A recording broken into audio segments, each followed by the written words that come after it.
New at 6, police say it was a fight between next-door neighbors that led to gunfire today on the northwest side.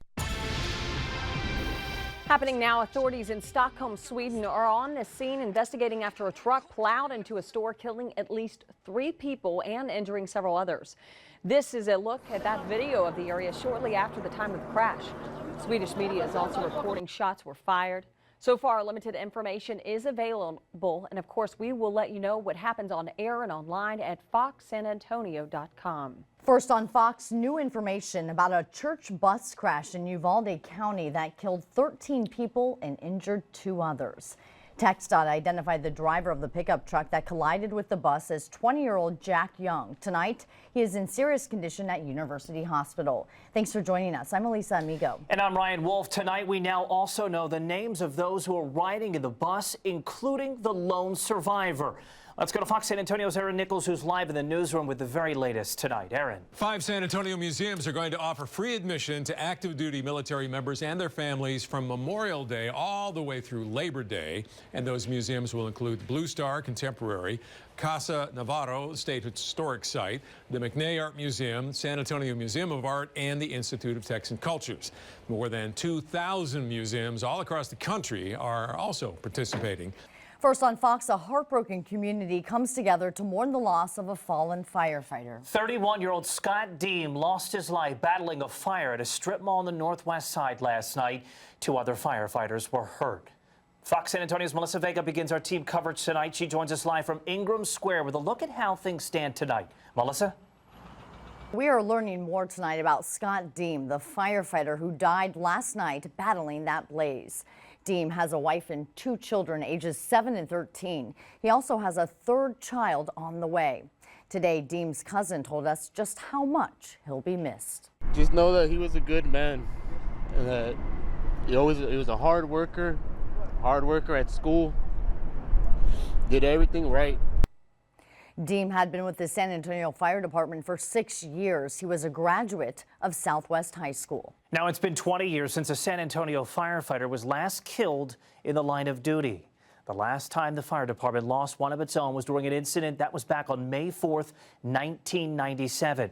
47-year-old Jesse Bricker Jr. died responding to a 4-alarm fire at a motel. He served as a fire apparatus operator and was survived by his wife and daughter.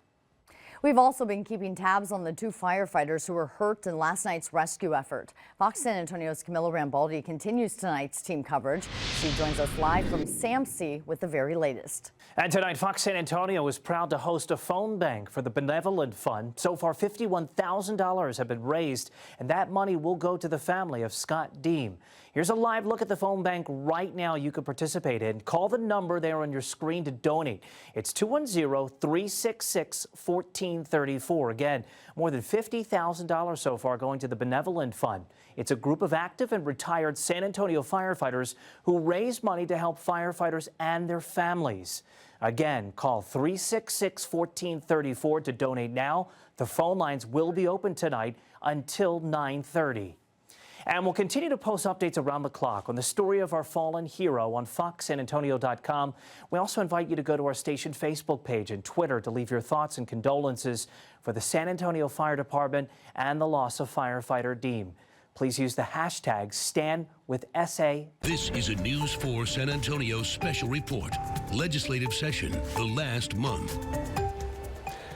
And thank you for joining us for tonight's special. This 85th session of the Texas legislature has been a busy one so far. More than 8,000 bills and resolutions were filed.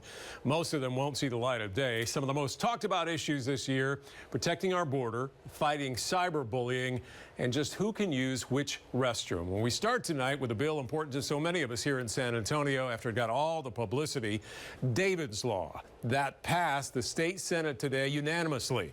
David Molak was an Alamo Heights High School student who took his own life here last year. Fox News Midday. It is 11 o'clock, and coming up, a verdict has been reached in the wrongful death lawsuit against a San Antonio police officer. And it is all eyes on the Senate today at the nation's capital as the showdown continues over Supreme Court Justice nominee Neil Gorsuch. We have the latest on that just ahead. Breaking news right now, a verdict has just been reached in the wrongful death trial against a San Antonio police officer. Jurors answered no to the question, did SAPD officer Robert Encina use excessive and deadly force towards Marquise Jones? You're watching News 4 San Antonio at noon. Making headlines this noon, North Korea responds to the United States deployment of the USS Carl Vinson aircraft carrier to the waters off the Korean peninsula.